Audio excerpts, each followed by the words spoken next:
Hi, my name's Sabrina, and my topic is on Pakistan women's education in connection to the Islamic religion. In doing my research, I went through different texts.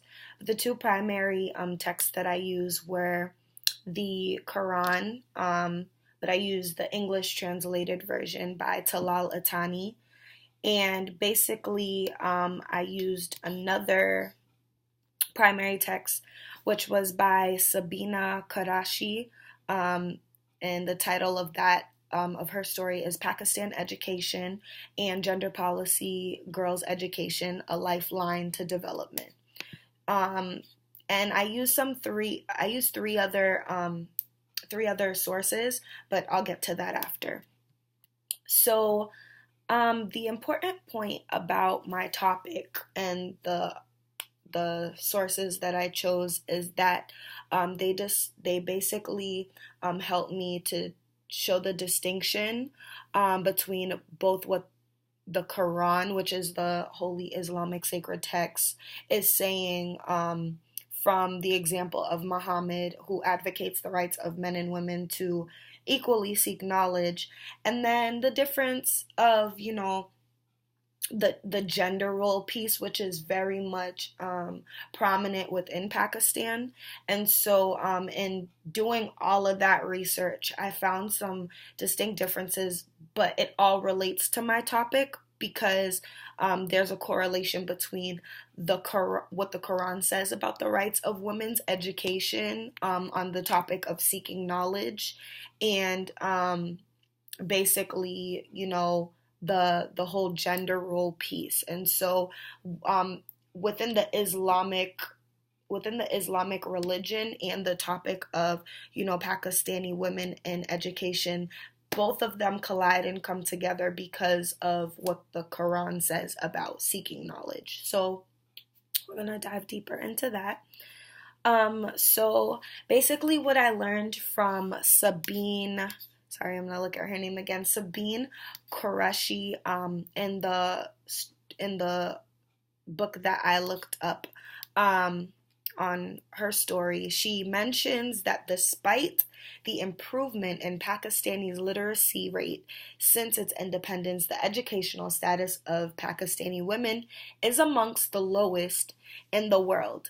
Um, in Pakistan, the women's access to property, education, and employment remains considerably lower compared to men. And the social and cultural context of Pakistani society has um, basically remained very just tight.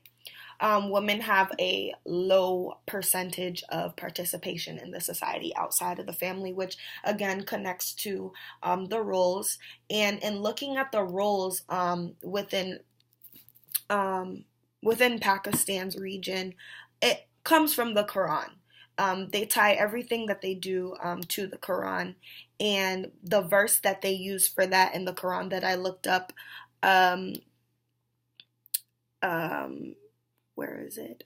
So it's verse 33 of the Quran, the collation part states, "Verily, men who surrender unto God, and women who surrender, and men who believe, and women who believe, and men who obey, and women who obey, and men who speak the truth, and women who speak the truth, and men who give alms, and women who give alms, and men who fast, and women who fast, and men who guard their modesty, and women who guard their modesty, and men who remember God much, and women who remember God, hath prepared for them a forgiveness of vast reward." So this verse right here basically shows the distinct, not differences, but the comparisons between what is expected of both men and women within the Muslim community, and basically how there needs to be that sense of obeying and,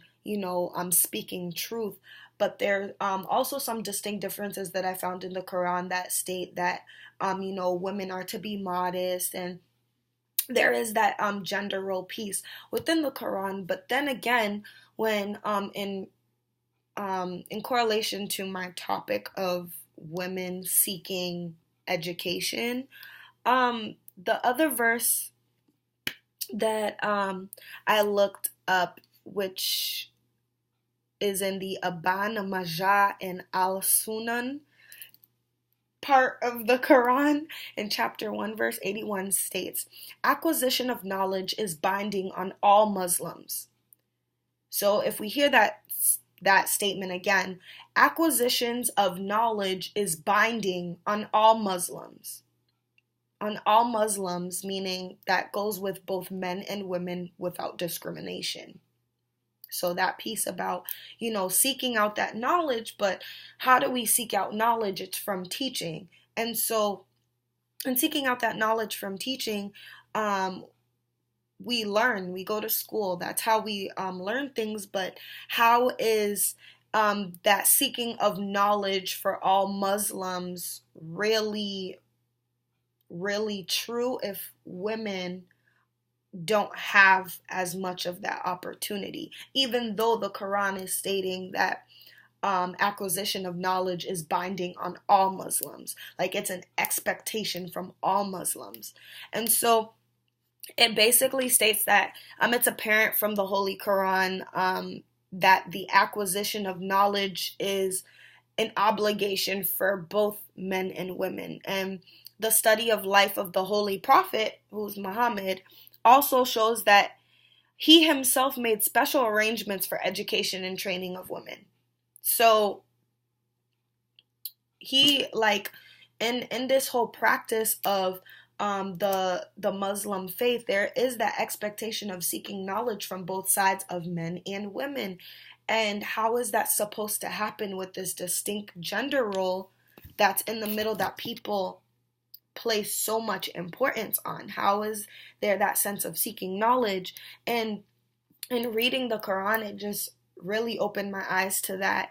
And also in reading Sabine, I have to get her name right, Sabina Qureshi, her story on education and policy, she basically talked about the deprivation problem from learning within Pakistan for women. Like that there is a major issue.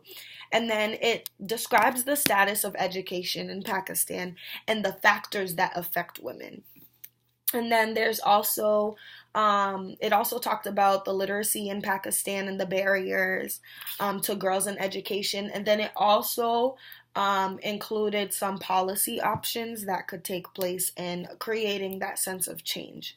So for those two primary texts, I used the Quran, which is the translated version by Ilal Itani, and then the other primary text by Sabina Qureshi, which talked about the education aspect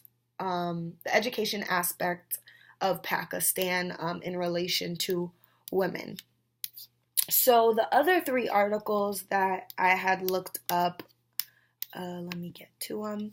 So the first article that I looked up was called The Nobel Peace Prize, Malala, a Girl Determined to Go to School. And in reading that, it basically talked a lot about girls and related to education, but it focused on one primary person, which was Malala, I don't want to say her name right, Malala Yousafzai, and it talked about her personal story. I talk about it leading up to my my major presentation later on, but it basically talked about her story and what she went through in trying to seek out education as a Pakistani young woman, and basically the trials and the tribulations that she had to go through, and how she came out of the situation. And basically she gained a lot of popularity from her experience and came out writing books and stood up and had a lot of young Pakistani women looking up to her and wanting to seek that source of education. It did spark a lot of news within America as well, which basically helped to shed light on what's actually going on in Pakistan and the fact that there needs to be more resources for learning, not just for the younger little men, but also for the women. There's a huge education crisis in there in general, not just for the younger men. Well, they experience their crises too, but in terms of like the gender gaps, and looking at the gender gaps, and that there's more importance for men to have more knowledge and education, women need to be able to seek that as well. So I read that article.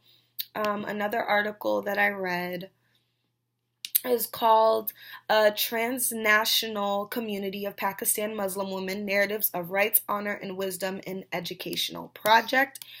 And this basically talked about Muslim female teachers that were working to create change in the education in Pakistan. So basically bringing back what they learned from America and trying to go back to Pakistan and basically apply that there. And so it talked about their experience, what they learned, what's going on within the politics, what's going on within the military in Pakistan, the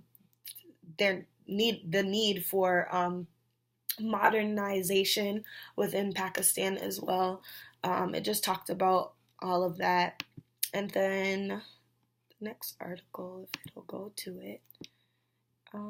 Okay, so the next article I also read was Malala versus extremism, not Taliban, but Talibanization. So once again, talking about that primary person, the idealist, Malala, who the young women look up to because of her extraordinary story that not only was a popular story within Pakistan, but also made its headlines and ways into America and different places, different regions. Basically, this article talks more in depth about the Taliban and their role in the situation in Pakistan, and how it also affected Malala and her story, how it affects a lot of young women, and how it affects the Pakistan region in general. Like I just said, it talks about the extremism, it talks about the religious aspect of the Islamic religion and connection to, you know, the modern idea for how the Taliban thinks that Pakistan should be ran. And basically within Pakistan there's a lot of extremism going on, and not that much freedom to do what we can do in America. And so in reading all of these texts, I got a better understanding of what's going on in Pakistan, and what's going on in general with women's education. It's hard for women to gain education in Pakistan when there's not much resources, and there's a lot going on over there. So just learning a lot about that, and then also the Malala story and how that is a very important topic and branch that reaches out to a lot of younger women and inspiring them, to want to seek out education. But it's very hard in Pakistan, but it does connect to the topic of the Quran, because there are certain expectations in the Quran that Pakistani men and women follow, because 96% of Pakistan is full of Muslims. So yeah, those were the texts that I use. I'll go through them one more time. So will it let me? I don't think so. Well, it won't let me. Yeah, I went through all of them, and yeah, that was my literature review. I used all 3 articles and 2 primary sources. Thanks for listening.